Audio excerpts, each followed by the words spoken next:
First இந்த sweet recipe ready பண்ணுறதுக்காக ஒரு பேன் வச்சு இந்த டம்ளரில் 2 டம்ளர் அளவுக்கு நான் பால் சேர்த்துருக்கேங்க. உங்களுக்கு கொஞ்சம் கம்மியாக வேணும் அப்படின்னா நீங்கள் 1 டம்ளர் அளவுக்கு கூட பால் சேர்த்துக்கலாம். பால் வந்து காய்ச்சாத பால் தான் உள்ளே சேர்த்துருக்கேன். இப்போ பால் நல்லா காஞ்சி வந்ததுக்கப்புறம் நம்ம இதில் வந்து 2 ஏலக்காய் லைட்டாக தட்டி உள்ளே சேர்த்துக்கலாங்க. ஏலக்காய் சேர்த்ததுக்கப்புறம் 2 செகண்ட் நல்லா இந்த மாதிரி கலந்து விட்டுறலாங்க. சைட்லலாம் பாருங்கள் நல்லா நுரக்கட்டி வருது இல்லைங்களா? இந்த அளவுக்கு நல்லா மிக்ஸ் பண்ணி விட்டுட்டே இருக்கலாங்க. நல்லா கலந்து விட்டதுக்கப்புறம் இந்த மாதிரி பன்னெல்லாம் கடைகள் இருக்குது இல்லைங்களா? இதில் வந்து ஒரு 3-4 பக்கம் நம்ம சேர்த்துக்கலாங்க. நான் 2 டம்ளர் அளவுக்கு பால் சேர்த்ததுக்கு 4 பன்னுக்கு பக்கம் நான் உள்ளே சேர்த்துருக்கேன். கொஞ்சம் பெரிய சைஸ் பன்னாக இருந்துச்சு அப்படின்னா நீங்கள் 3 மட்டும் உள்ளே சேர்த்துக்கலாங்க. 1 டம்ளர் அளவுக்கு நீங்கள் பால் சேர்த்துனீங்க அப்படின்னா 2 மட்டும் உள்ளே சேர்த்துக்கோங்க. கரெக்டாக இருக்கும். ஒரு 2 நிமிஷம் அப்படியே விட்டுறலாங்க. விட்டுட்டு இந்த மாதிரி இப்போ திருப்பி போட்டுடலாம்.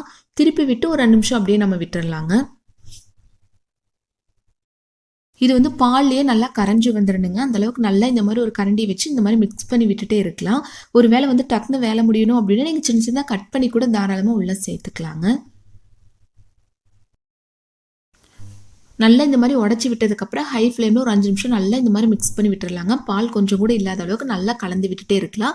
கொஞ்சம் கெட்டியானதுக்கப்புறம் நம்ம சர்க்கரையெல்லாம் சேர்த்துக்கலாங்க. நான் ஃபஸ்ட்டே சொன்ன மாதிரி உங்களுக்கு கொஞ்சமாக தேவைப்படுது அப்படின்னா 1 டம்ளர் அளவுக்கு மட்டும் பால் சேர்த்துக்கோங்க. இப்போ நல்லா இந்த மாதிரி கலந்து விட்டு கொஞ்சம் கெட்டியாயிடுச்சு இல்லைங்களா? இந்த ஸ்டேஜில் 3/4 கப் அளவுக்கு நான் சர்க்கரை சேர்த்துருக்கேன். இதுவே பார்த்துட்டிங்க அப்படின்னா நல்லா இனிப்பாக தித்திப்பாக இருக்குது. உங்களுக்கு கொஞ்சம் கம்மியாக வேணும் இனிப்பு சுவை அப்படின்னா சர்க்கரையோட அளவு நீங்கள் கம்மி பண்ணிக்கலாங்க. சர்க்கரை சேர்த்ததுக்கப்புறம் லைட்டாக தண்ணி பதத்தில் இருக்கிற மாதிரி இருக்குங்க. மீடியம் ஃப்ளேமில் வச்சு நல்லா கலந்து விட்டுட்டு இப்போ வந்து கொஞ்சமாக நெய் சேர்த்துக்கலாங்க. நெய் அதிகமாக சேர்க்க தேவையில்லை. இந்த அளவுக்கு நான் நெய் சேர்த்துருக்கேன். சேர்த்துட்டு ஒரு டைம் நல்லா மிக்ஸ் பண்ணி விட்டுடலாங்க. இனி வந்து பேனில் ஒட்டாமல் இருக்கு இல்லைங்களா? அந்த அளவுக்கு கைவிடாமல் நல்லா கலந்து விட்டுட்டே இருக்கலாம்.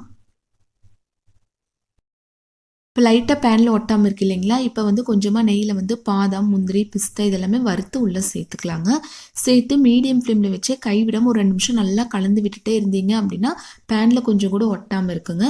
இப்போ வந்து நீங்கள் ஹை ஃப்ளேமில் வச்சு கலந்து விட்டீங்க அப்படின்னா ரொம்ப அடிப்பிடிச்ச மாதிரி ஆகி டேஸ்ட்டே அவ்வளோவா நல்லா இருக்காதுங்க. கொஞ்சம் கெட்டியான மாதிரி இருக்கும். நல்லா சாஃப்டாகவே பேனில் ஒட்டாமல் வேணும் அப்படிங்கன்னா நீங்கள் வந்து மீடியம் ஃப்ளேமில் வச்சு நல்லா இந்த மாதிரி கலந்து விட்டுட்டே இருக்கலாங்க. இப்போ பேனில் கொஞ்சம் கூட ஒட்டாமல் ரெடி ஆயிடுச்சு இல்லைங்களா? இது அப்படியே வந்து ஒரு பிளேட்டுக்கு மாற்றிக்கலாங்க. பாருங்கள் பார்க்குறக்கே நல்லா சூப்பராக இருக்குது இல்லைங்களா? இது இன்னுமே கொஞ்சம் கலர்ஃபுல்லாக வேணும் அப்படிங்கிறவங்க பிஸ்தாவை குட்டி குட்டியாக கட் பண்ணி மேலே சேர்த்துக்கலாம். இல்லை துருவி கூட நீங்கள் லைட்டாக மேலே சேர்த்துட்டிங்க அப்படின்னா ரொம்ப கலர்ஃபுல்லாக பார்க்குறக்கு ரொம்ப நல்லா இருக்குங்க. டேஸ்ட்டும் ரொம்ப ரொம்ப அட்டகாசமாக இருக்கும். கண்டிப்பாக எல்லாருமே இந்த மெத்தடில் ஒரு டைம் ட்ரை பண்ணி பாருங்கள். ட்ரை பண்ணி பார்த்துட்டு எப்படி வந்துச்சு அப்படின்னு உங்கள் ஃபீட்பேக் மறக்காமல் எங்கூட ஷேர் பண்ணுங்கள். இந்த வீடியோ பிடிச்சா லைக் பண்ணுங்கள், ஷேர் பண்ணுங்கள். நம்ம சேனலுக்கு தான் நீங்கள் ஃபஸ்ட் டைம் வர்றீங்க அப்படின்னா மறக்காமல் நம்ம சேனலுக்கு சப்போர்ட் பண்ணுங்க.